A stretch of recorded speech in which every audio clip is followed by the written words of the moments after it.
school just for having autism? Hey everyone, I am Samana, a strategic social impact educator with Hallam International Educators. I am here today to bring awareness so every child gets the chance to learn and belong. And the story I'm going to tell you about to share is a real example of why that awareness is so important. This is about a little girl named Adriti Pathak, a private school in Delhi, and a High Court decision in July 2025 that should make every parent, teacher and school stop and think. So, Adriti joined GD Goenka Public School in 2021-22 session. In December 21, she was diagnosed with mild autism. Her parents immediately informed the school and asked for support, like having a shadow teacher to help her in class. The school promised to help, but the support never came. By January 1st, 2023, Adriti's education there came to a stop. The school claimed her parents had voluntarily withdrawn her because of severe behavioral issues and non-payment of fees, even though fees were paid up to March 2023. When her parents tried to get her admitted again under the children with special needs quota, she was initially allotted a seat at the same school, but at the school's request, the seat was cancelled. They said there was no vacancy. Feeling cornered, the family went to court.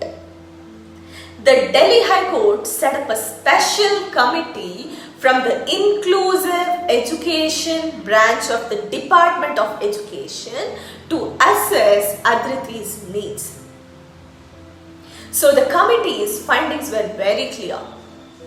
Firstly, she should be reintegrated into the same school in her age-appropriate class.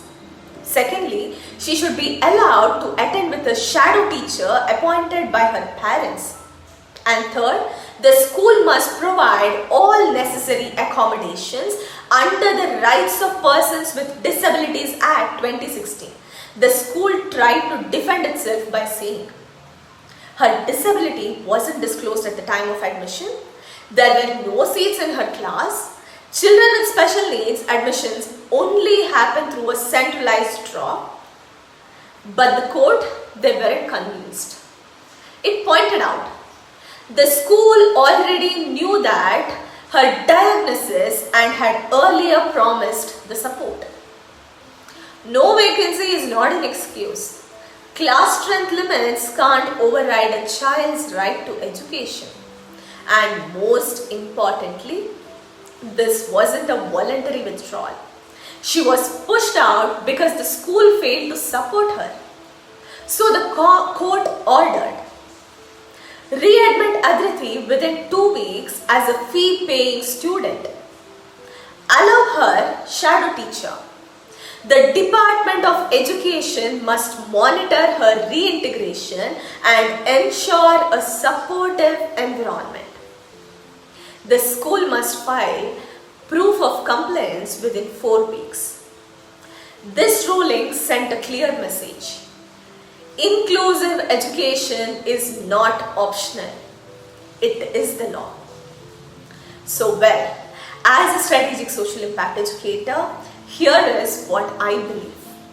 Inclusion is not a favor schools do for children with disabilities. It is their right. And when we deny them that right, we don't just break the law, we break their trust in the world. Every time we make space for a child like Adriti, we don't just change her life, we change the society she will grow up in. I am Sumana from Hallam International Educators, and I will keep telling you these stories until every school realizes inclusion is the rule, not the exception.